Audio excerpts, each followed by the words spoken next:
Good morning student.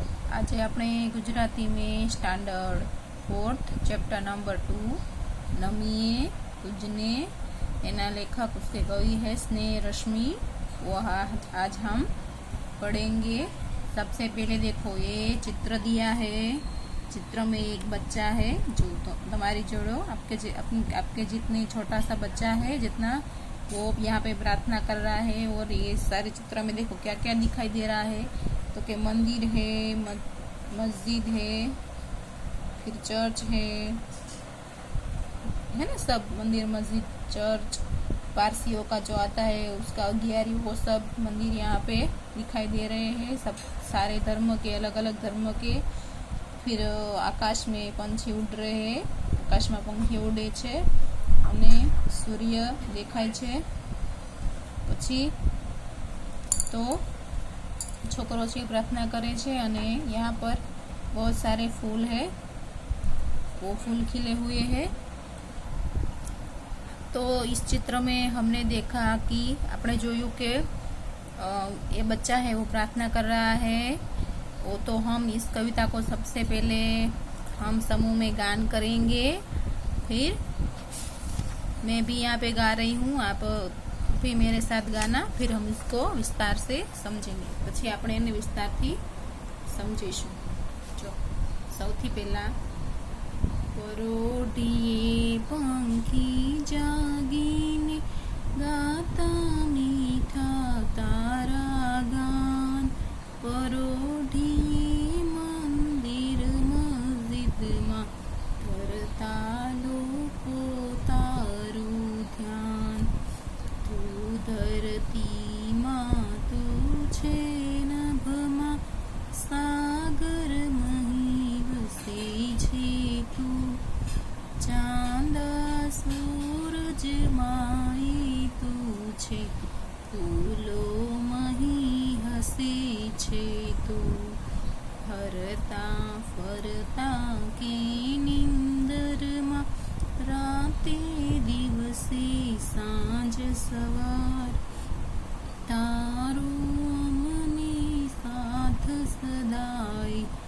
तू छे सौनो रक्षणहार, देव बनावी दुनिया छे ते आ तारू छे सौने आधार, तू छे सौनो सौतारा छे नमी तुझने वारंवार, नमी तुझने वारंवार। तो जो मैं आ कविता गाई, तमें पण आप भी गाने की कोशिश करना मेरे साथ। आपने भी गाया होगा तो मज़ा आया होगा। कविता बहुत अच्छी है। तो हम उसको अब विस्तार से समझेंगे। यहाँ पर देखो ये चिन्ह दिए गए हैं चित्र में, ये कविता में ये चिन्ह दिए। सबसे पहले है ओम। तो ओम है हमारे हिंदू धर्म का है। ये है मुस्लिम धर्म का, मस्जिद के ऊपर ये होता है, वो चंद्र है और स्टार है ऐसे। फिर ये है चर्च का क्रॉस। फिर ये है पारसियों का, ये सचित्र होता है उसका है।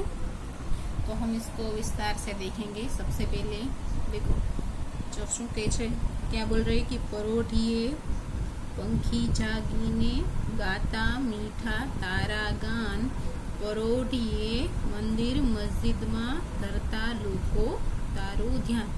क्या बोलते हैं कि परोढ़िए ईश्वर है, वो हमारे हम सब पर ईश्वर का बहुत ही उपकार है। परोढ़िए सब मतलब सुबह उठ के सब उसका गुणगान करते हैं और प्रार्थना करते हैं। तो सबसे पहले सुबह उठकर सारे पंखी है वो परोढ़िए पंखी जागीने, मतलब सुबह पंखी उठकर जाग जाते हैं।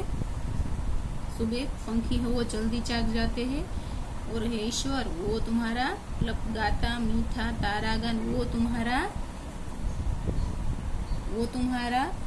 तुम्हारा उसके मधुर स्वर से वो तुम्हारा गान करते हैं।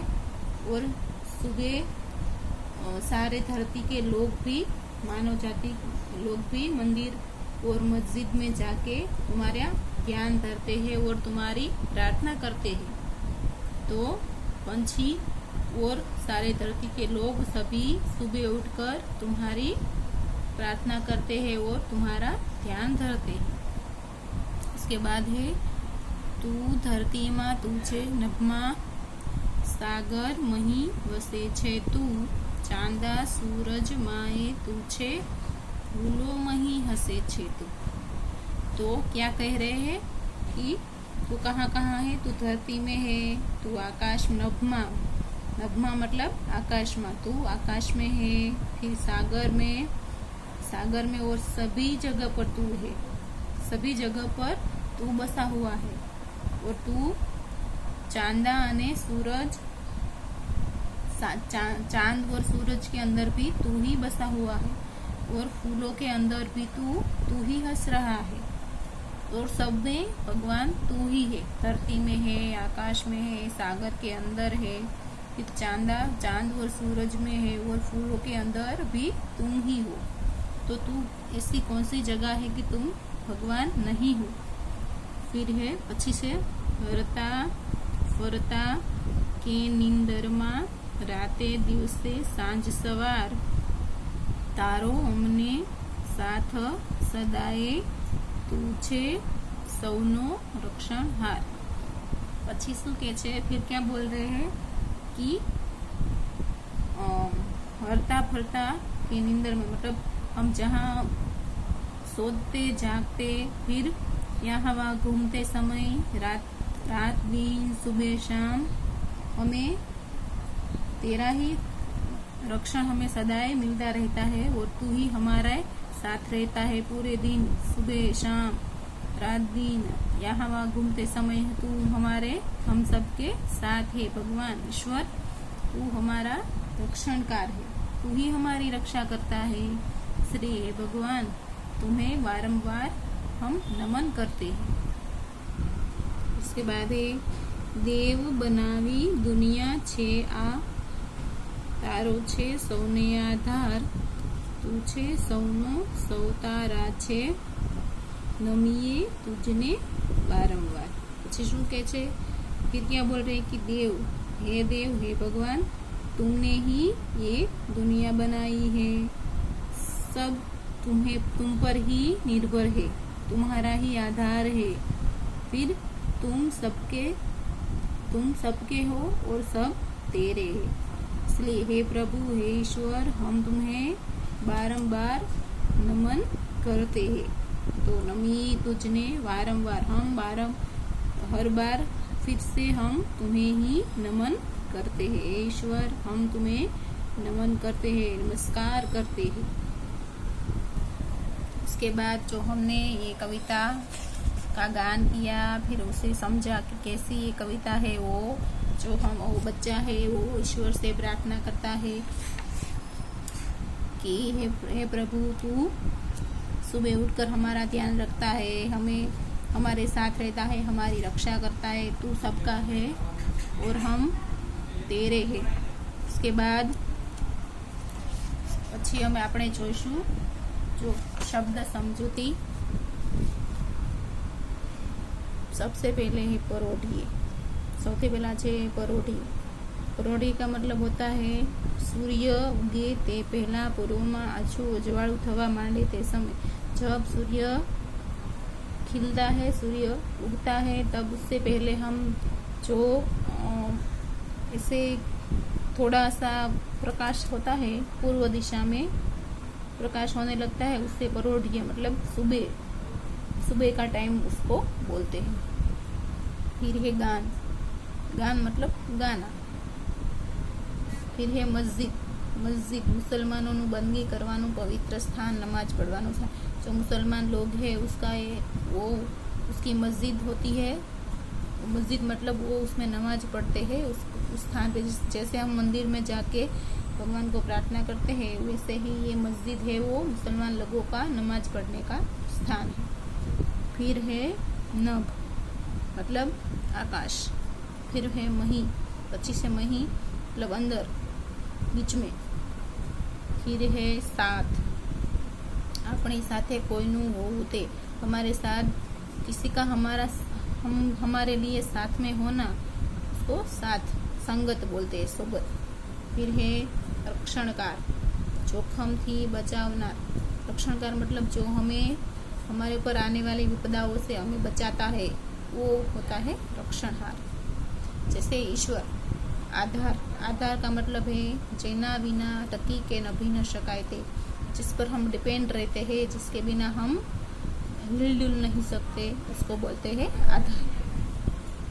फिर है बारंबार, वारे घड़िए मतलब वारे घड़ी मतलब बारंबार, फिर से बारंबार। फिर है एक्सरसाइज, क्वेश्चन नंबर 1। નીચેના દરેક પ્રશ્નનો उत्तर एक एक वाक्य में लखो। ये दिए गए क्वेश्चन का आंसर एक एक शब्द में, एक एक वाक्य में लिखना है। सबसे पहले है हमने जो कविता अभी मैंने समझाई, आपने जो समझी, उससे हम इसमें से ही ये क्वेश्चन है 3, उसके आंसर आपको लिखने हैं। सबसे पहले है परोढ़िए पंखी कोना गान गाय छे। ये जो परोढ़िए सुबह जो पंछी है वो किसके गान गाते हैं? तो परोढ़िए पंखी ईश्वरना गान गाय छे। परोढ़िए सुबह में पंछी ईश्वर के गान मतलब गान गाते हैं। तो यहाँ पे आंसर आपको लिखना है। फिर है क्वेश्चन नंबर 2, ईश्वर क्या क्या है, कहाँ कहाँ है? ईश्वर कहाँ कहाँ है? ईश्वर हर जगह है, धरती में, आकाश में, सागर में, चांदा में, फूलों में, बधी सभी जगह पर ईश्वर है। फिर है આપણે वारंवार कोने नमीए છીએ? हम वारंवार, फिर से हम वारंवार किसको नमन करते हैं? तो हम अपने वारंवार ईश्वर ने नमन करिए છીએ। हम वारंवार ईश्वर भगवान को नमन करते हैं। तो ये क्वेश्चन 1, 2, 3 मैंने इसको क्वेश्चन आंसर है वो समझाए है। ये आपको होमवर्क में है, ये आपको अपनी बुक में लिखने हैं क्वेश्चन आंसर। और ये शब्द समझौती है वो भी आपको अपनी बुक में लिखनी है। और ये जो सारे शब्द है वो, ये जो शब्द है उसके जो आंसर है सो क्या दूसरा अर्थ होता है वो आपको ये तुम्हारे जो इसमें से पक्का करना है, फिर वो बुक में लिखना